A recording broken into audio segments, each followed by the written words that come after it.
Guys, welcome to the Lore Reloaded. As always, it says it's going live, but it's probably been playing this for quite a bit, so I'm going to go ahead and just pretend like it is live. Hey, check me out at twitter.com/Lore Reloaded to get all of the greatest pieces of Twitterdom. Like, the best place to be when it comes to Twitter is literally twitter.com/Lore Reloaded. If you guys want to play games with me or you want to hang out and have me not on the clock, consider becoming a fan at twitch.tv/Lore Reloaded.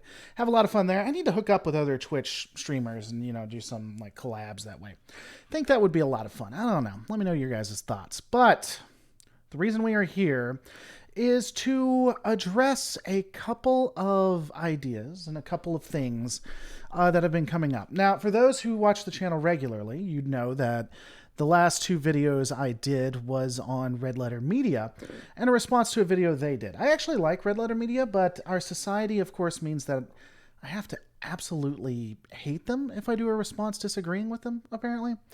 It also is amazing to me that, one, people think that because I am giving some counters to what's being said, because if I feel like you're liking something for the wrong reasons, then obviously you need to be aware that that it doesn't work that way.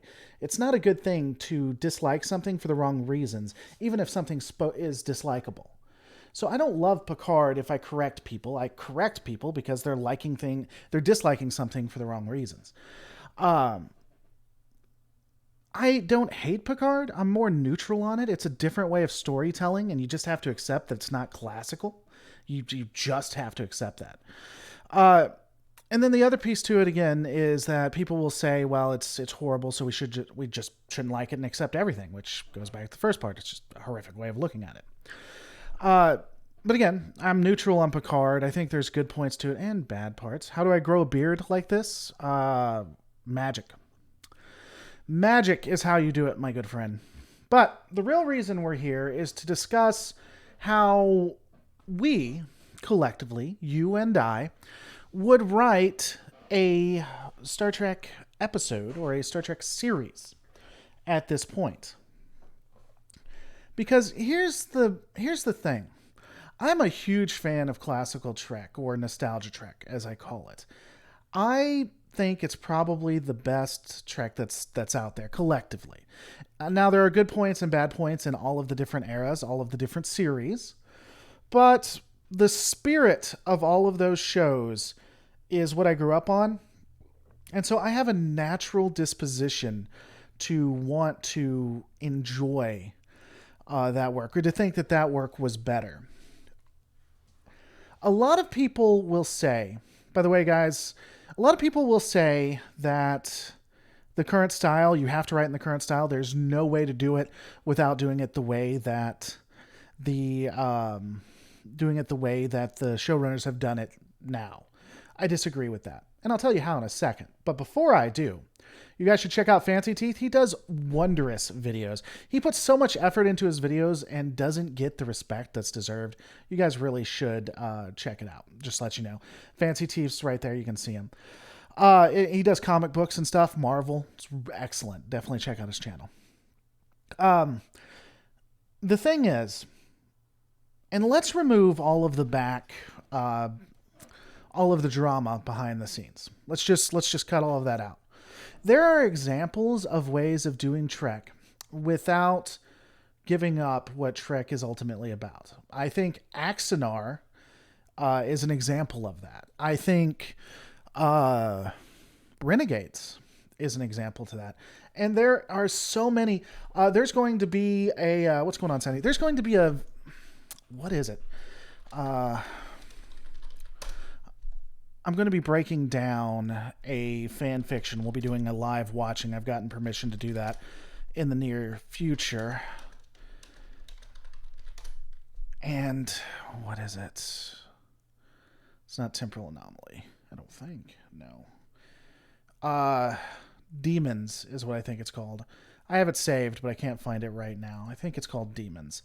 And that, even though it's TOS, I prefer it not be the original series. Why can't we do something TNG or DS9? But anyway, I think that that is a wonderful way of doing darker plots and yet keeping the spirit of it.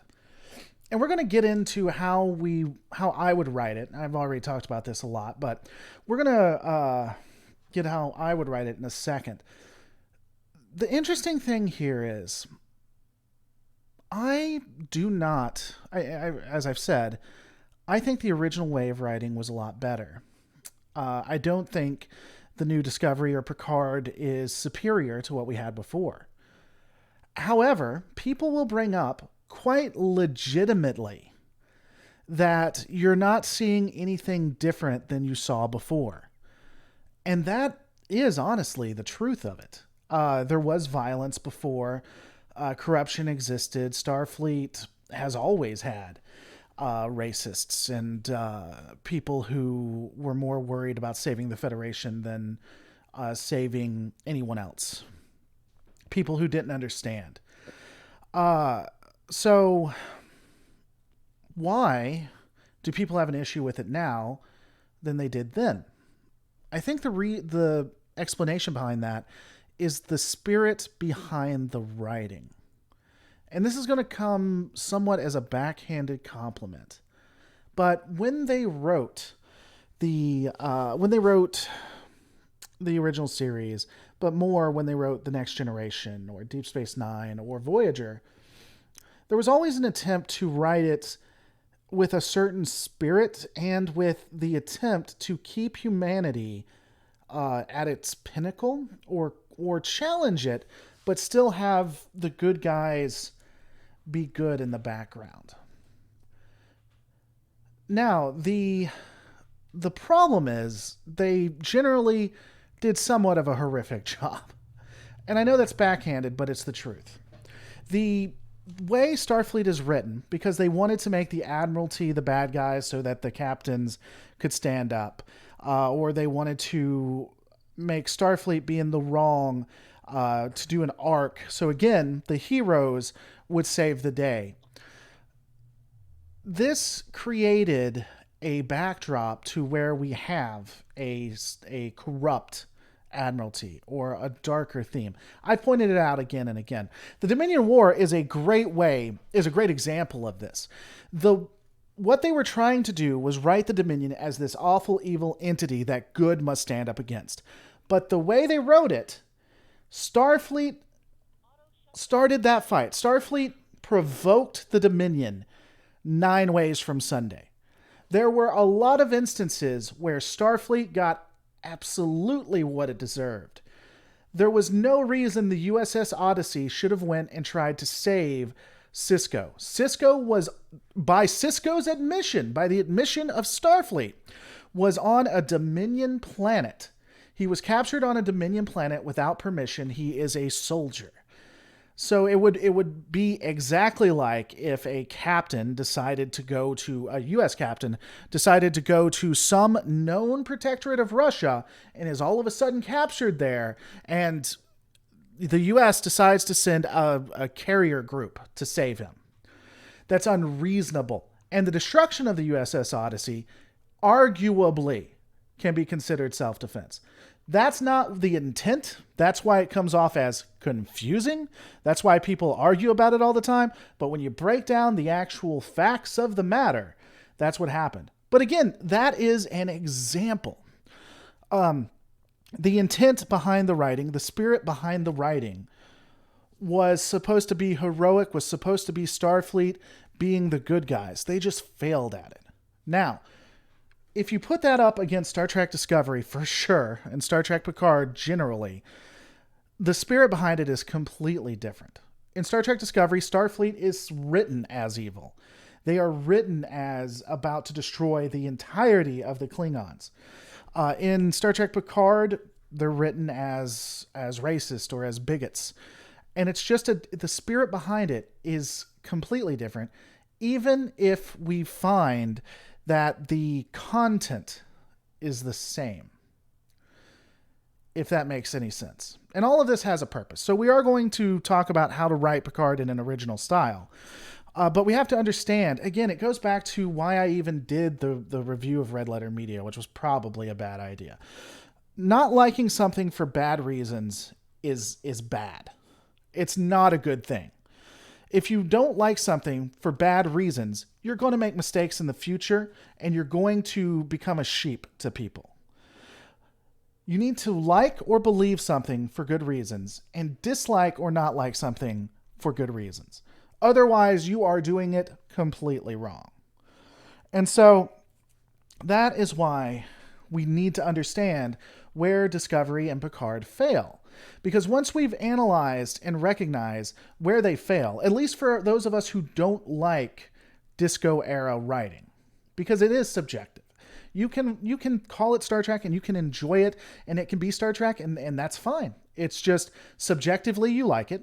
Subjectively, I don't like this style of writing. Now, again, I'm pretty neutral on Picard. It can go either way depending on how the story ends. Discovery, I cannot stand the first 2 seasons. I can't. Season 2 was better, but that's fine. I mean, if someone breaks my arm the first week and then breaks my pinky the second week was a lot better than the first week, but it's still bad.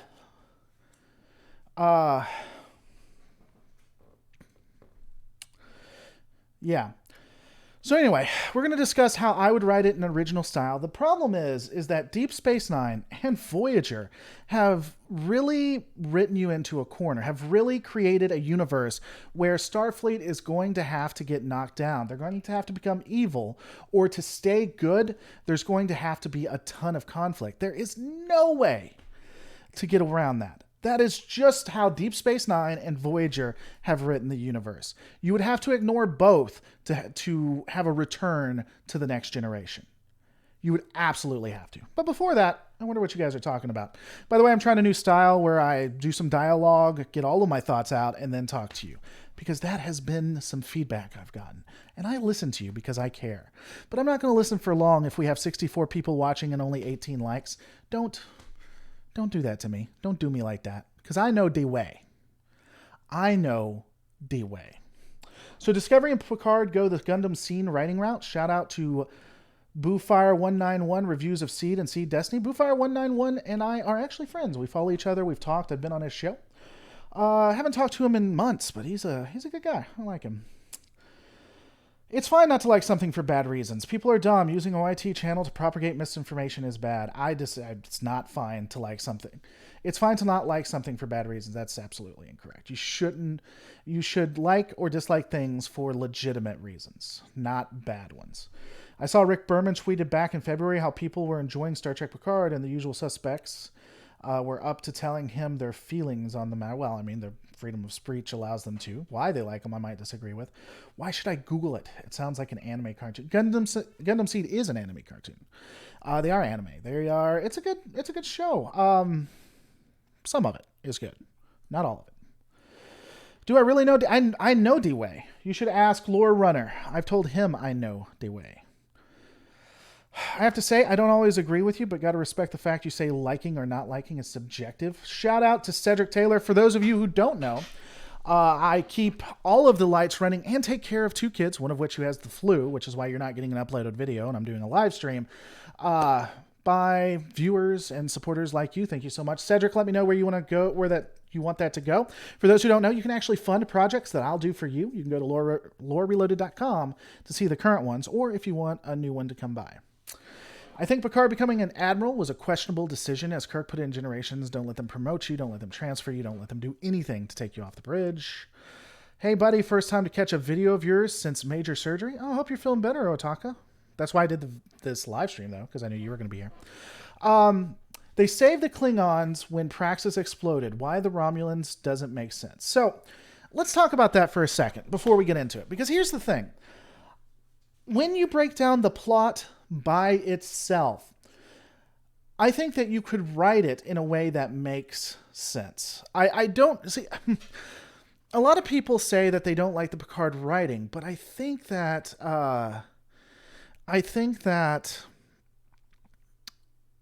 it's not a bad concept. Because consider it here. Consider this. Since Starfleet Starfleet was really born of the Romulan War conflict, right? And since then, they have always been in some kind of war or some kind of Cold War, or just someone has always wanted to kill them for their mere existence. The Federation and Starfleet has rarely had any kind of peace. They had the Klingon Cold War. They had Klingon Wars, 4 of them up to this point, right? They've had Romulan Cold Wars. One second.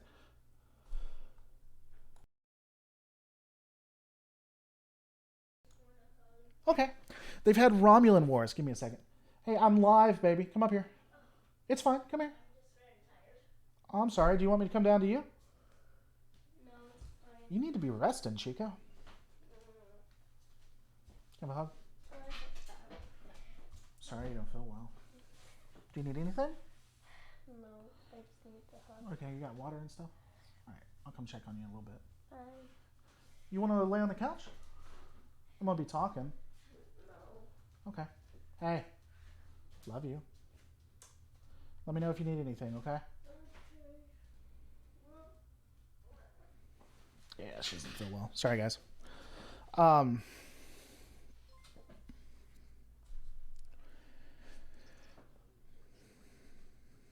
The ship Picard finally hired should have been a Miranda. It should have been. I agree. All right. So, what was I talking about? Where was I going with that? The plot. The plot actually makes a lot of sense. So let's break that down for a second and let's discuss it. Starfleet and the Federation have been at war the entire time. Everyone has wanted to kill them just for their mere existence, right? Just for being there. Everyone has wanted to kill them. And so they go through the Dominion War, which almost completely decimates them. The Dominion move to the Vulcan border. That is right next to Earth. They take Beta Z. Again, deep within Federation territory. Millions of people die, which I know is low compared to the universe, but still, a lot of people die. The Cardassians are just devastated. And then here's what happens. The Romulan sun, for whatever reason, is about to go nova. The Romulans, they've never trusted or liked the Romulans. Even during the Dominion War, the Romulans tried to set up a base on Bajor in order to have a foothold in Bajoran territory, which is right next to Federation territory. They've always had issues with the Romulans. You never can trust the Romulans, even when they are allies. So all of a sudden, the Romulans are going to need help. And a lot of people are like, hey, we can't trust the Romulans. This could be a trick. They could take advantage of stuff. We have no idea what's going on with the Romulans. Let's just step back for a second and consider maybe it's worth not having to be the universe's GD police for a second. We have to defend ourselves against the Borg, who we know are still alive. Maybe, and we're just putting this out there, we don't want people to die, but we still got to think about ourselves first. They're convinced to do it anyway. It's like, all right, you know what? We're Starfleet, we're Federation, we are the best of the best, we step up and help people. So they begin they put all of their resources into assisting and putting together this fleet to save the Romulans. And they send all of their ships that they can while keeping some security. And they begin saving people and also making this fleet. And while making this fleet, all of a sudden, for whatever reason, the androids that they've designed go rogue and kill 100,000 people. Utopia Planitia is destroyed. One of the main facilities for building. So the ability to create vessels is now crippled or devastatingly impacted. Utopia Planitia is gone. Mars is on fire. 100,000 people are dead. And Starfleet sits back and you say, what? No, you know what? We're done. We're done. It's not our job to take care of everybody in the Alpha and Beta Quadrant or universe. We can't do it. We're sorry for what's occurring. It's not our job. We've done this for 500, 600 years. We're going to worry about us for once in our lifetime. For just once. We're going to say, you know which is more important? Starfleet members, our Federation members. Now, that's a pragmatic approach. It may not be the right one, but it's a pragmatic approach. And so because they do that, The Romulan Star Empire falls, becomes the Romulan Free State. You then see the border breakdown and even Romulan space breakdown, and that becomes somewhat lawless. And because the elements were able to get into and infest the Federation Council and were able to take more power, now we have a Starfleet that doesn't want to help people as much as they used to, or if at all. And it all makes logical sense because all of this has happened. And once bigotry, once racism, once elements that want to become insular get in power, it is devastatingly hard to get rid of them, as the Undiscovered Country shows us. This story, this plot point, this arc for Starfleet makes a lot of sense. It can be written very, very well. So when people say it's not Star Trek, I think it can be a logical conclusion to what's happened before. Now, do they actually reflect this? Is the writing reflective of this? I don't know. That's a different story. I don't think they're writing it the way they should have. I'll say that. In my opinion, my subjective opinion. Because I think that you could write this and still keep it. It would be DS9-esque, right? By the way, I'm in no way related to Red Letter Media. Okay. Sorry, I said I was going to stop doing that. You can write it in a way that keeps that specific goal, but does it from a spirit of humanity not losing what it intrinsically had. I think the writers of Picard have written it in a way where Starfleet, humanity, the Federation has lost what they were. And that is the fundamental difference between Picard and any other, Picard and Discovery, and any other series. I will put what Sisko did in A Pale Moonlight against anything you find in Discovery, against anything you find in Picard, and I think I can argue satisfactorily. I don't know the word I'm looking for. I think I could win a debate that even that shows Starfleet in a better light. And that's why I think Picard is somewhat missing the mark, at least for those who originally, those who think that the nostalgia trek is better or that it's not the good writing. You know? And I'll go a little bit deeper in that. I have my own thoughts on how I would do it. I honestly wouldn't go this route. I would do it a little bit differently. But I don't think the overall plot itself is fatally flawed to a point that it couldn't be written. I just think the way they wrote it is why it's fatally flawed. At least to some people. Again, I always have to clarify this because people get confused. At the end of the day, it is all subjective. I haven't tried watching Picard yet because of what people are saying about it. Is it worth a watch? KB Productions Gaming, that's one of the main reasons I did a response to RLM, because I think that you should probably try to watch it on your own before you make a decision. Let me see if it is still available. It may not be, which will be unfortunate. Yeah, they took it away. What I would suggest doing is waiting until the first season is out and then getting a free week at CBS and then just pounding it out to see if you like it. That's what I'd suggest doing. The Pale Moonlight shows Starfleet in a better light. Absolutely, Clausen. Let's do it. Let's do it. Let's have that discussion. Clausen, are you ready? Are you ready to get destroyed verbally? Because I am ready to verbally destroy you. It is really almost simplistic. When you watch in A Pale Moonlight, the way that it ends is you find a Starfleet officer who has betrayed everything he ever believed in. everything that he grew up, the point of being a superior human, the point of of being the truest of Starfleet officers. He is the lowest of the low. But it cost him his self-respect. It cost him uh, everything he was.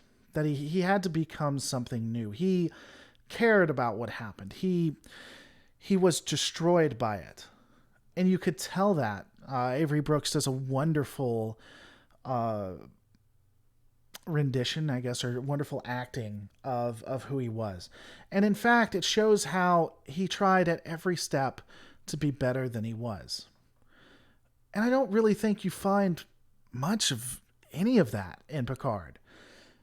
Everybody's just they're gone. They've given up. There is no hope. There is no superior human. In fact, the closest thing you could get is to talk about how Picard, in one scene, said that he had been waiting to die, and that he wanted to go off. But even that, I don't think has the gravitas. He's still maybe he just couldn't accept who he was, you know. But he still has given in to what Starfleet has become, which again is not anywhere near what we've seen in the past. The other piece, I think, and honestly, I think In a Pale Moonlight is probably not the best example. I think the best example would be, let's see, what is it? You know, what's up? Well, I need to. Okay. I think the best example would probably be DS9's Hard Time. All right, I'm on my way. Thank you, baby. Love you. Hey, you're awesome. Are you doing? No, I'm coming down there. Would be DS9's Hard Time, where O'Brien actually almost kills himself, commits suicide. I think that's a closer example, and we'll discuss that in a second, in a deep second. Just give me a moment. Yeah, there it is. We'll discuss that in a second. I'll be right back. Unless it's something critical, then I'll come up and say goodbye. But stay here. You can't leave.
back. Yay. All right.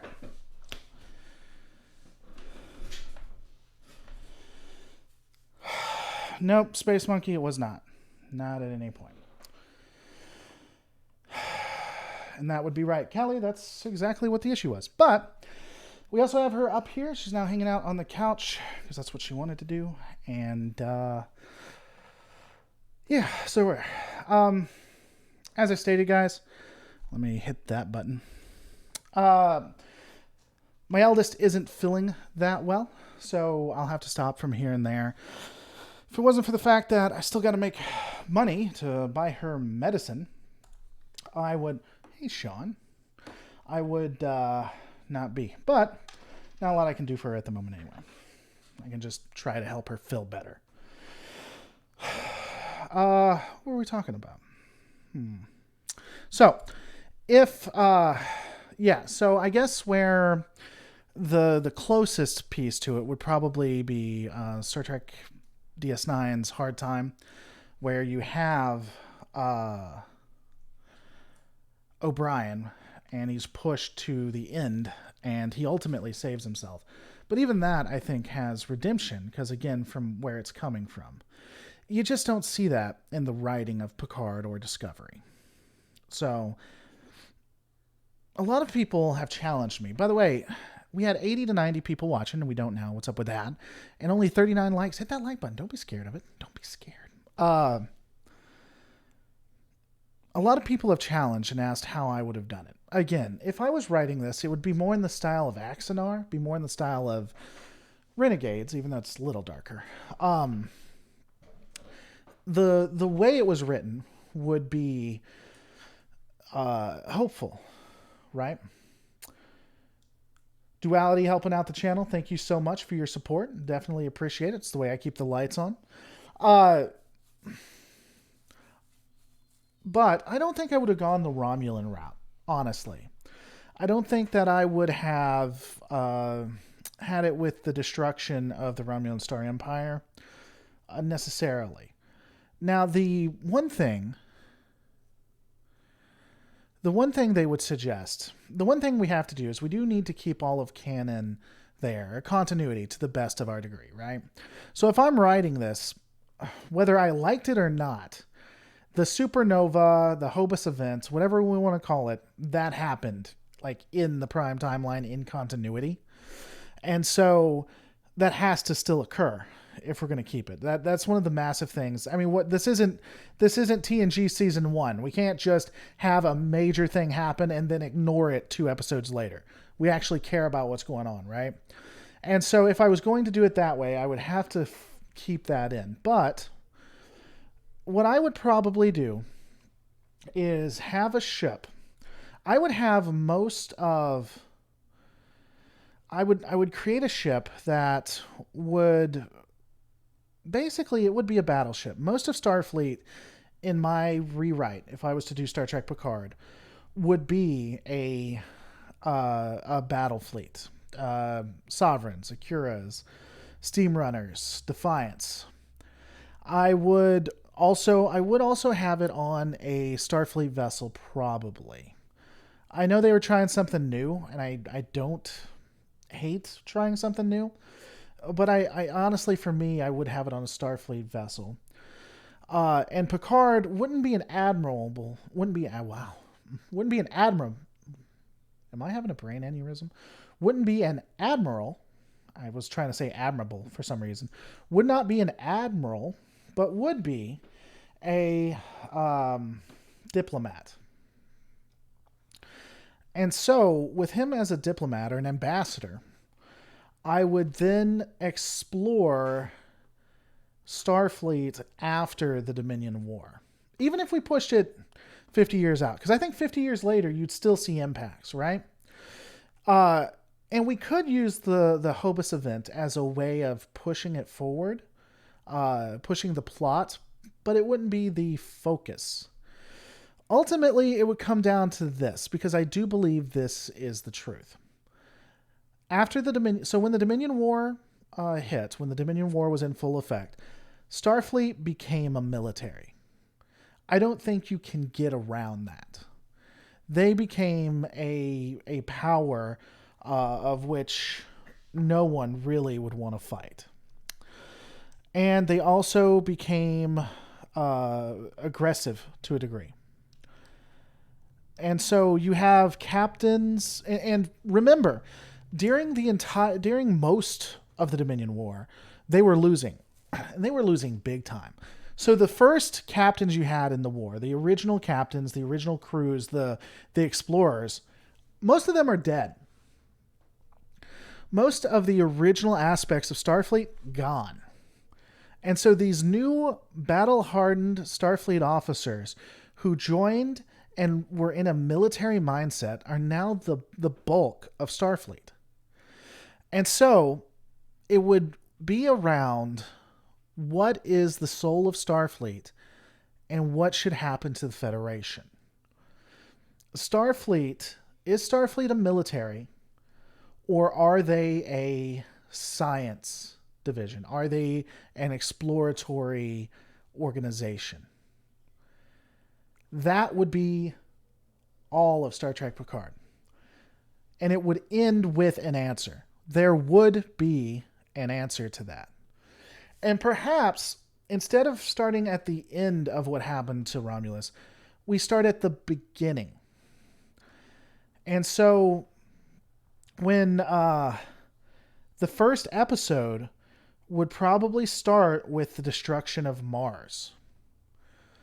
And from there, you have this argument with entire member worlds wanting to pull out, and Starfleet not being able to cope with the fact that they may not be a military, or they may not be a science organization. And in the background, while Starfleet and the Federation are trying to figure out who they are, the Romulans are suffering and may end up in the destruction of the Romulan Star Empire. Now, here's the thing. Here's what I think is going to happen. I think that we're going to see the destruction of the Federation or Starfleet. That's drastic, but I think they'll do it. I wouldn't be surprised if they did it in Star Trek Picard. They do that to have it tie in to what we see in Discovery. I might actually do the same thing. We might actually see the dissolution of the Federation so it can tie into what we're seeing in Discovery. But again, it goes back to how you're writing it and how it goes down. Because I think you could have that darker aspect and still have Starfleet. I don't know. What are your guys' thoughts? Because again, there's no way to write yourself out of that corner without ignoring Deep Space Nine and Voyager. And if you ignore Deep Space Nine and Voyager, then you really aren't as invested in the original Trek as you say you are.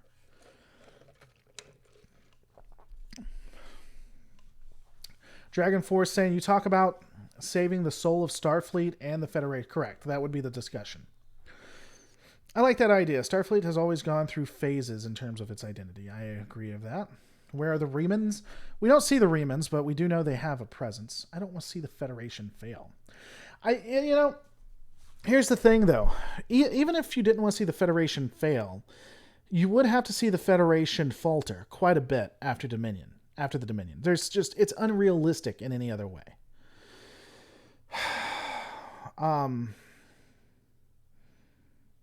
I don't know. I don't know how you would go about doing that, to be quite honest. Would it be like the episode of Orville when he questions having that race who makes their weapons and nearly everyone pulls out when threatened to leave? Would it be like that episode of Orville? Oh, you're talking about the Mocklins. On a larger scale, yes, I think. I do agree that helping the Romulans, like mass scale and making yourself very vulnerable, especially after the Dominion War, would cause a ton of discord for Starfleet and the Federation, really.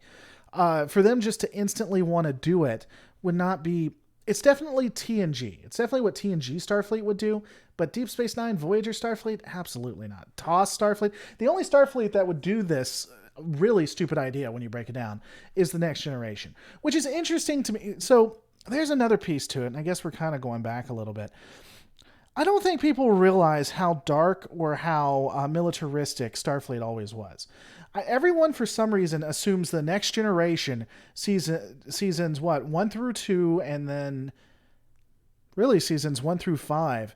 Uh, that Starfleet is always how Starfleet was. I don't get it.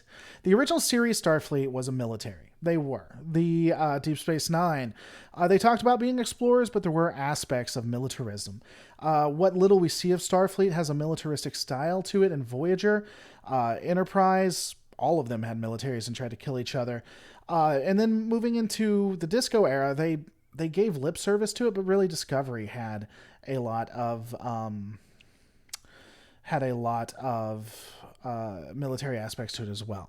Only the Next Generation, only the Next Generation had this utopia, stupid, idealistic Starfleet, and everyone assumes that's how Starfleet always was. It never was that way.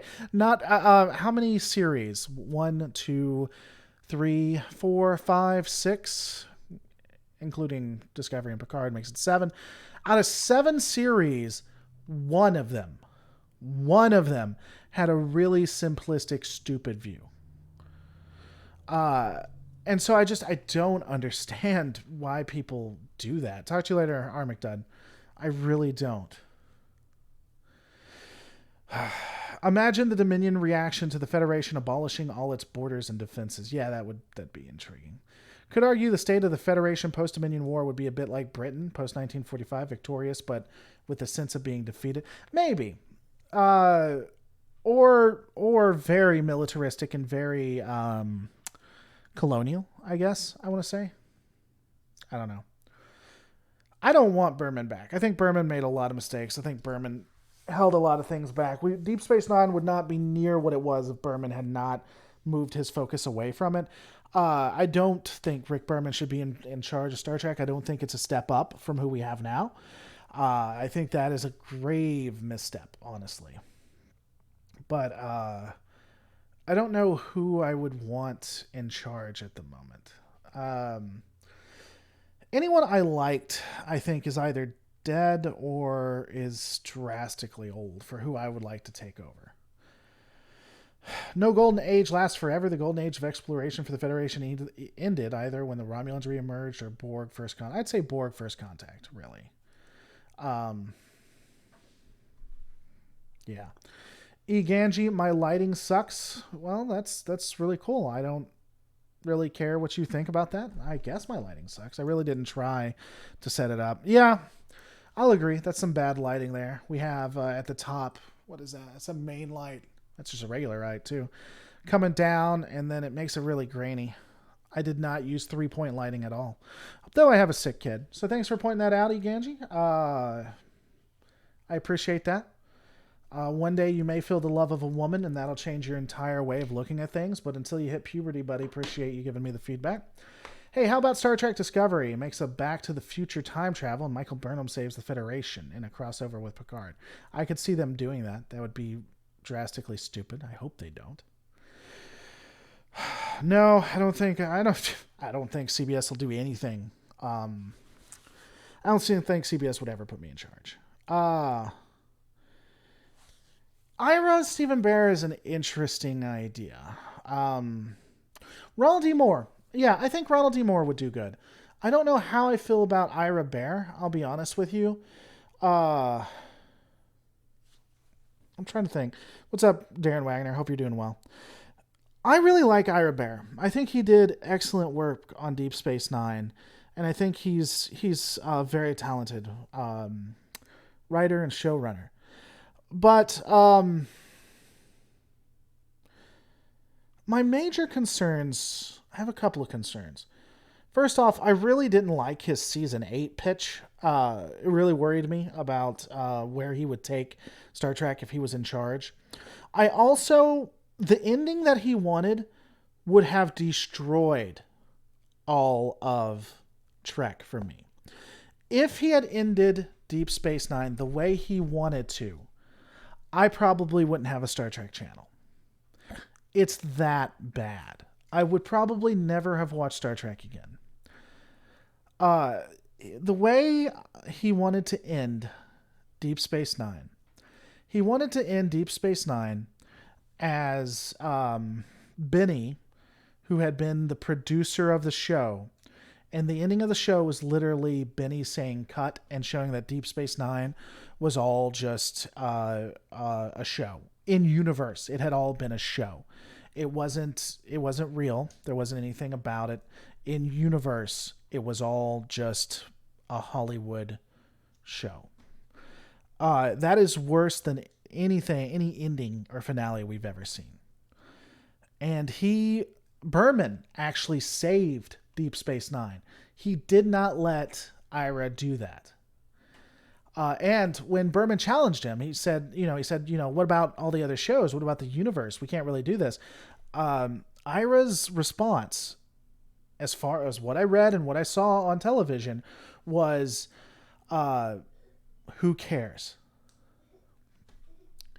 I do not want Ira in charge of Star Trek. He's talented, don't get me wrong, but I think that he would destroy the universe because of that. But Ronald D. Moore, I think I would really... Ronald Moore would do it. Yeah, exactly. Eva levels. Yeah, Evangelion. How Evangelion ended, destroyed it. I hate Evangelion. It was my favorite anime. My friend, roommate, bought the entire series, and we were watching it back to back to back. We watched it for almost a day straight and only slept and ate, and we're watching it. It was so good. It's such a good series until the very end. And they can never fix the ending. They don't know how to do it. They never fixed the ending to Evangelion. And that's how bad it would be. I don't talk about Evangelion. I hate Evangelion. But it's the best series I've ever watched until that very end. And I think Ira would have done to Star Trek what happened with Evangelion. A lot of people bring up Seth MacFarlane. I don't know that... I haven't seen Seth MacFarlane's writing chops when it comes to Star Trek. He's a good writer. He's good for Family Guy. Orville is very well done. But I don't know how well he could write in the Star Trek universe, if that makes sense. Orville is a nice parody or a nice spiritual successor, but it's not Star Trek, regardless of what you like to think.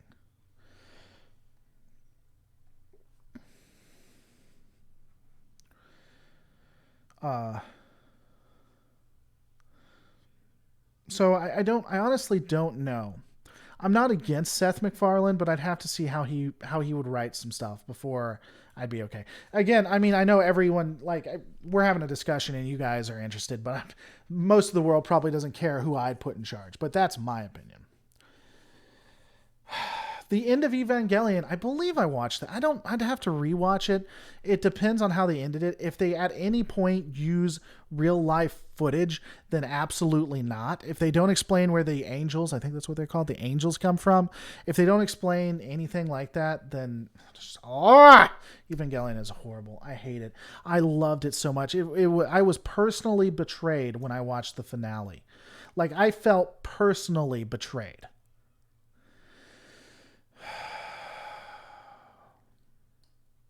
Did I miss your pitch on your show running Picard? You did, in fact, miss my pitch. My pitch would be basically a Starfleet Civil War where they were trying to decide who they were. And it would be more in the style that you see Deep Space Nine and not as gritty. I would not be making an Expanse light. And when I say Expanse light, what I mean is using the grittiness and the realism that we see there. I think you could still do it in the style of Deep Space Nine.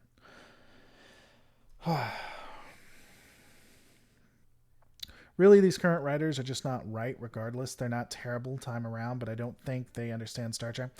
See, I disagree with that to a degree, mocking the Nerd 5. Really, these current writers are just not right. I think that they're fine. I think that it's just subjective if you like the way they write or not. The writing style of Star Trek now is different, and it's going for a different audience. I don't think what they're writing for Star Trek is bad.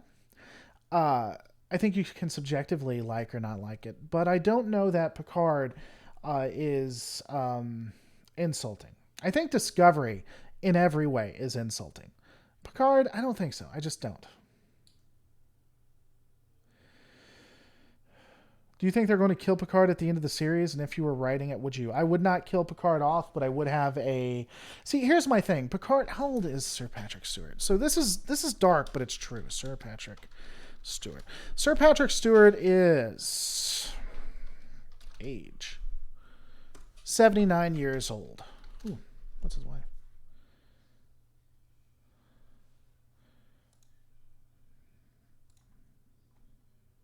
He has a very attractive wife. All right. Um, he's really old, and so there is a chance that he will either not be able to do the show, or he could pass away. And so I would have a backup plan for that. One of the first things I would do is do multiple. I would write the story where I could plug and play removing Picard at any point, because it's just a reality that he's getting on up there, right? And so we need to be prepared for that. And then I would do several scenes. I would do several scenes uh, where we're writing him out. Something happens. I would try to do it in an honoring way. He wouldn't just die and be put on rocks in a movie.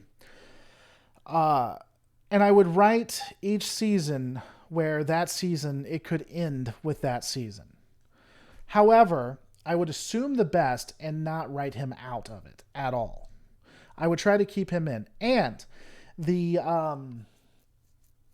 if he was to die or become incapacitated or couldn't do the show, that would be the last season. That's not how it actually works in the real world, unfortunately. It's all about money.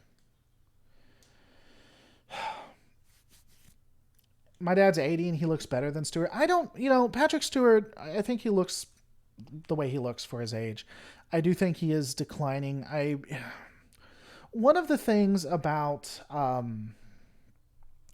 one of the things about going to film school and doing all this work is I'm beginning to notice a lot of the different tricks that they use. The veil has all but been lifted when it comes to watching this. And if you know what you're looking for, you can really tell that Picard is Sir Patrick. Maybe I'm wrong. I hope I am. But it seems like Sir Patrick Stewart is really uh, struggling when it comes to the show. It's kind of like with he passed away. He was the head of Marvel. I'm sure people are gonna get mad that I can't remember. He basically created the Marvel character. I know there's controversy behind it. And I don't want to get into that because I know Stan Lee. So Stan Lee, if you watch when they show him in the actual movies, he seems fine. He seems pretty decent. But in the background, when you watch interviews and stuff with him, you could tell he was he was moving along, that he was declining. And it's really movie magic that made him look better than he was. And I do think that's similar to what we see with Sir Patrick Stewart. Yeah. And yes, I know Stan Lee didn't create all the comics and he put his name on blah, blah, blah. I know there's controversy behind that, but you guys got what I was talking about.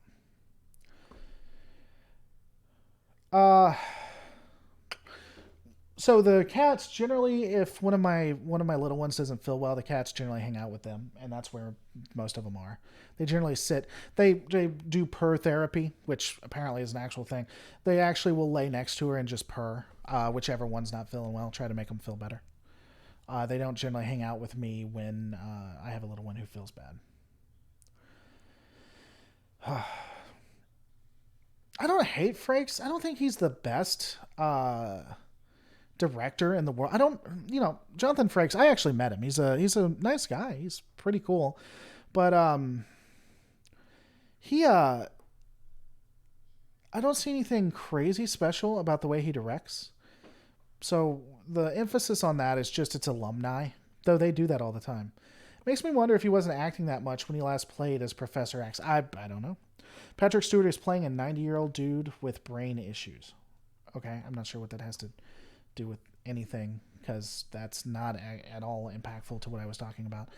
What if he's actually acting to look like he is older and more weak after everything? Captain Geronimo.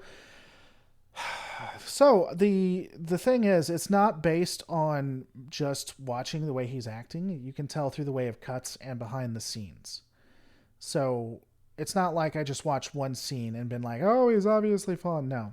In fact, I went out of my way to point out that the only reason I would notice the way that it's being done is because of me going to film school and recognizing tricks to make actors look better than they actually are. And again, you can really watch behind the scenes as well. Just like you could with Stan Lee. Anyone here aside me know of a Stan Lee idea? What is wrong with you, Portnoy? What is wrong, good sir? Picard School for Starfleet Officers featuring a male Romulan headmaster. You guys are weird. You're just, every one of you are weird. I wish we could see a staff more from a Shatu. I really do. All right. One thing. If you were must make a way to get STO after Picard, how would you do that? I don't understand that word. I don't understand the sentence. If you were or must make a way to get Star Trek Online, he is declining SC. He is, yeah. How would I do it? I don't know. I'd have to think about it. Star Trek Go went off the rails. I don't know.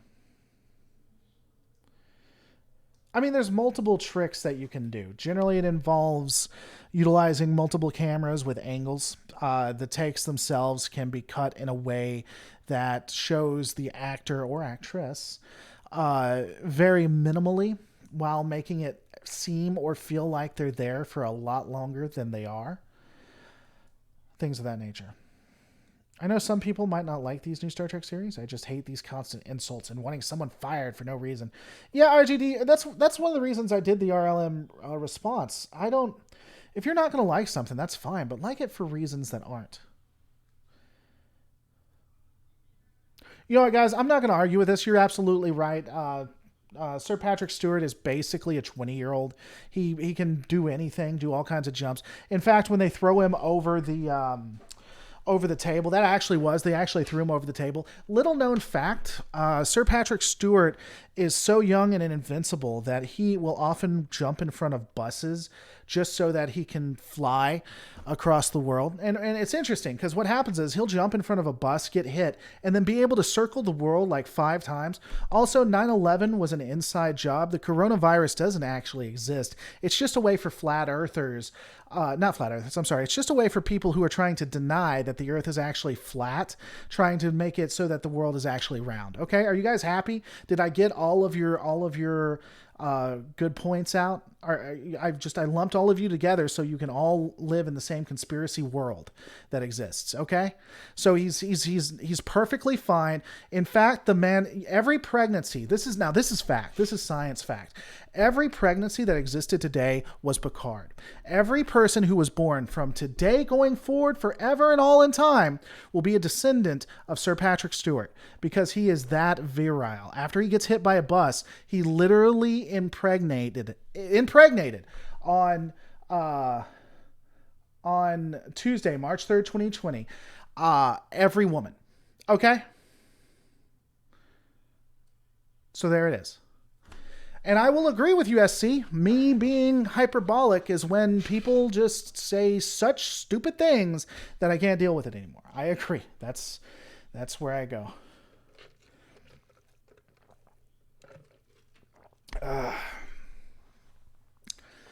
You can break me, and I can get hyperbolic. That happens. Keep my potatoes out of your weird ideas.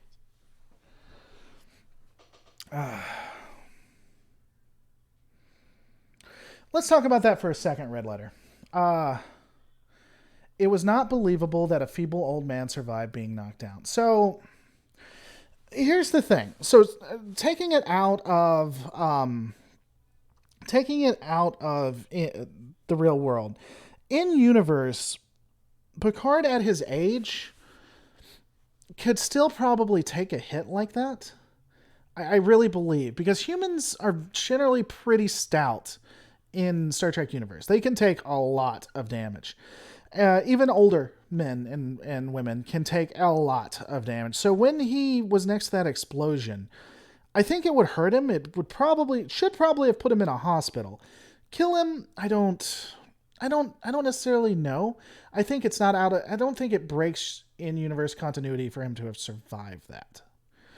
So I don't really get upset about that. What's going on, Alexander? Why don't you tell us more about the Starfleet Civil War you were talking about? I'd like to hear about the divergence of starship design and such in your opinion. I can go into that a bit, and then I think we'll probably end it. So when it comes to the writing, and when it comes to what you see in design, really ever since the Borg, the best of both worlds, we start to see a shift. And I don't know if it was done on purpose or not, but it was done. A shift of Starfleet design to a more battle-ready stance. The Intrepid, Voyager, the Sovereign, the Defiant, the Acura, the Steamrunner. All of these ships are made for battle. And so the only ships we see that had more of an exploratory mission, which would be the Excelsior, even though that was still made for battle, it had an exploratory sense. The Galaxy. The only time we see exploratory ships are more when we see those ones. The newer ones generally are meant for a fight. Now, there are some hybrids. I sincerely believe what probably happened after the best of both worlds is the Federation Council told Starfleet, you have to make exploratory vessels because that's what we want you to do, because we still have a little golden age. And so Starfleet said, you know what, you're absolutely right. So here's what we're going to do. We're going to create a vessel that is meant to kill people, and we're going to throw some labs inside of it, and we're going to call it a science vessel. And thus the Intrepid was designed. I think this probably also happened with the Acura and arguably the Sovereign. Now, they did say, screw you, we are going to make some ships that are meant for battle, and we have the Defiant, and possibly, and the Prometheus, really. Though the Prometheus might be a hybrid. But generally, I'd say the Defiant and Prometheus are more a battle fleet. And we see that shift in TNG, but really in Deep Space Nine and Voyager. We see that monumental shift. And so after the Dominion War, because during the Dominion War, they were pumping out ships to kill people, and that's really all they did.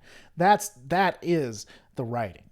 And so at the end of it, when the Dominion War is over, I don't think it would happen immediately. So pushing it out to the 25th century, or 2399, actually does make sense. And during that time, you'd have things like Nemesis, which only further pushed them forward. So you have Starfleet, which, with the exception of Nemesis, hasn't necessarily had a lot of battle. It hasn't had the Dominion War. And so now people are beginning to question, should we keep this mentality that we have? We have these ships. We've been designing vessels to kill people. But during the Golden Age, we designed ships to explore. And so you would have two different ways of looking at what Starfleet should be.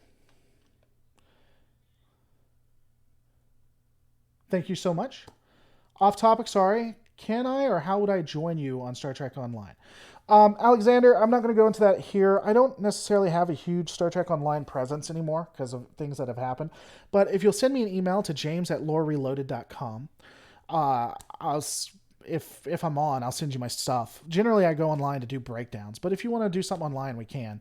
If you don't like that answer, or you think that it was manipulative, I'll refund the money. But you can send it to james@lorereloaded.com. Send me an email. Say, hey, this is Alexander de Bertogoulet, and we can discuss it. I don't mind playing with people online. If I do it at twitch.tv/lorereloaded. I'm just not on a ton. So, going back to what I was saying, thank you so much for the support, by the way. I cannot keep the lights on without people watching and support. So you have all of these ships 50 years later, 2399, 25th century. People are saying, hey, we used to be science. Now all we do is create a military. We don't really need a military. The golden age, the best years of our life, we didn't have a military. Why don't we go away from that? And so now we have the conflict. Uh, and this could be spurred on. In fact, a different way, because if I was going to write it with Picard, the way I would have done it would probably be the Hobus event, the supernova's coming, and people are saying, well, we got to go help the Romulans. And Starfleet would push back and say, well, this could be a trap. Something could happen. Do you remember the Dominion War? Really, Starfleet's a military now anyway. I'm not sure we can help them. And that's where the Civil War and the unrest happens. Should they save the Romulans? You have an element, a large military element that says, hell no. You have people from the Gold Age who says, yes, and now we're off to the races. And so it's really a fight for the soul of the Federation and to see if they're going to help people. Burdal, it's French. Okay, so Bertle. Alexander, send me the email and we'll go through it, though. I wouldn't mind. I play with people if I'm online. So send an email to james@lorereloaded.com and we can discuss it.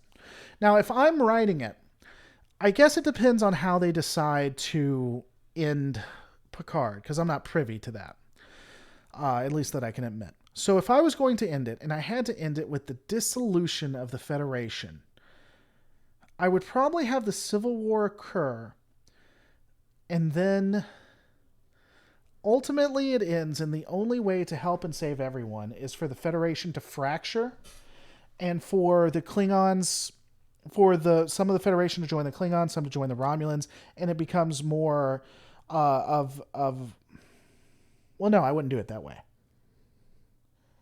I would make it global. I would have Starfleet dissolved, and I would write it in a way that the Romulans and the Klingons join the Federation and they become this united galactic power without borders. If I was going to do it the way Picard is supposedly going to end. If I was to write it my way, I would probably have it a couple of seasons. Season 1 would be the destruction of the Federation, where it is fractured. Season 2 and 3 would be them coming back together and having more an original series feel. I would have, and possibly we would have part of the Romulans, part of the Klingons join. I would, at the end of the day, I would return Starfleet to the original series mentality, where they're a military fleet, they're exploratory, and they assist people.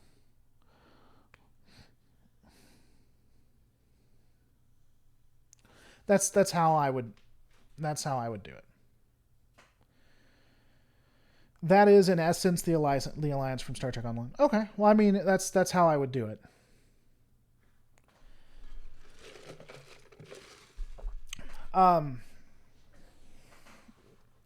Yeah, I think so. I mean, obviously, when you're breaking it down, I would not do backloaded writing. So I would go Babylon 5 on this. Okay. If they told me you're going to write it, what we would be doing if I'm writing this for Star Trek, we are writing how it begins and how it ends, and then we're writing the entire story. We're hitting all of the beats. All of this is going to be front loaded to hell and back. We are going to know exactly where we're going in this story. And we would keep to that. Do you know about the animated series they proposed years ago? I know there's 2 animated series coming out. I don't know if that's the one you're referring to. They should watch Ketwalski. They should watch Ketwalski. I hope we see the Enterprise. It'd be nice to see the Enterprise. They'll probably bring out some Starfleet ships. I think they'll bring out Starfleet ships to attack or hurt those, though, honestly. Hey, I got your email, Alexander. I will get back with you sometime today, hopefully. If I don't, I'll get back to you soon. Add the construction of the Kittimer class ships, with ones being the Enterprise.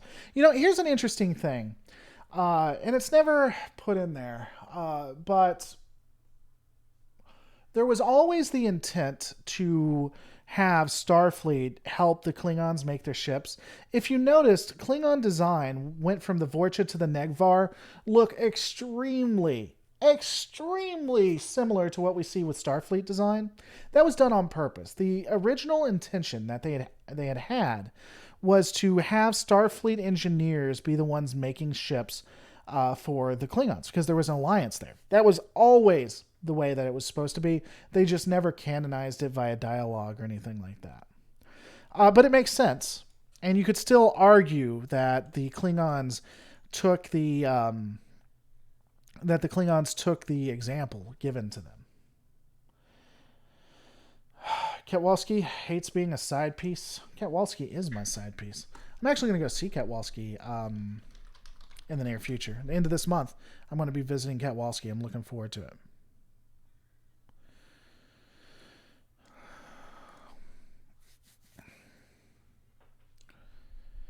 Imagine the Enterprise after uses an antagonist against Picard in this series. I think they're going to do something like that. I wouldn't be surprised if they bring the Enterprise out against Picard. I could definitively see that. I don't know though. I guess we'll have to wait, won't we? Shan't we? All right, guys. I'm gonna give it a couple more seconds, see what you guys want to add to this, and then I'm gonna get off and do some homework and check on my girl and hope to God I don't get the flu. That'd be a very bad day. But if I get the flu, I get the flu. That's fine. It's part of being a single dad. You get to take care of the little ones. I'd like to see some DS9 characters. I don't think they're going to bring back DS9. I don't. I kind of hope they will, but I don't think they will. I don't think that's going to happen at all. For whatever reason, they're making it so Deep Space Nine doesn't even come up, and I don't know why. I don't know what the issue is with DS9 or using people from DS9, but they seem to not want to do that. Picard has his own shuttle. That's fantastic. I hope they got John Delancey for Q. I don't know that they will. If they do, take care with yourself, Abs. If they do bring him back, it'll be interesting because humanity has failed. They failed the test. Remember, the test was always supposed to be ongoing. They failed that one, good friends. Star Trek Jellicoe, that would be awesome.